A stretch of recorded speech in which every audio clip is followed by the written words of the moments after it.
آپ قوم کا لفظ بار بار استعمال کر رہے ہیں، آپ کے نزدیک قوم مسلمان قوم کی آپ بات کر رہے ہیں یا پاکستانیوں کی بات؟ کسی بھی جغرافیائی حدود میں بسنے والی بلا تفریق رنگ نسل مذہب جو انسانی آبادی بس رہی ہے وہ ایک قوم ہے، اور اس کی سب سے بڑی دلیل ریاست مدینہ ہے۔ ریاست مدینہ ایک آئین کے تحت بنی تھی جس کو میثاق مدینہ کہا جاتا ہے۔ میثاق مدینہ 53 دفعات پر مشتمل ہے۔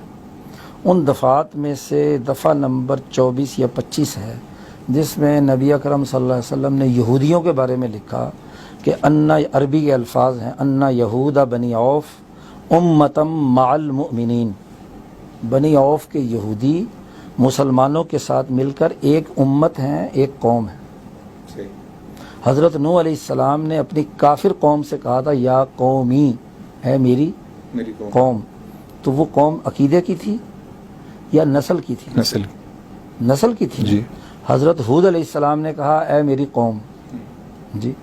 اسی طرح حضرت صالح علیہ السلام نے کہا، حضرت ابراہیم علیہ السلام، انبیاء موسیٰ علیہ السلام نے کہا۔ تو یہ تمام انبیاء کی تاریخ جو قرآن بیان کر رہا ہے، قوم کی تعریف، وہ کسی جغرافیائی حدود میں بسنے والے ایک نسل، ایک زبان اور ایک معاشی مفادات کے تحت رہنے والوں کو کہا گیا ہے۔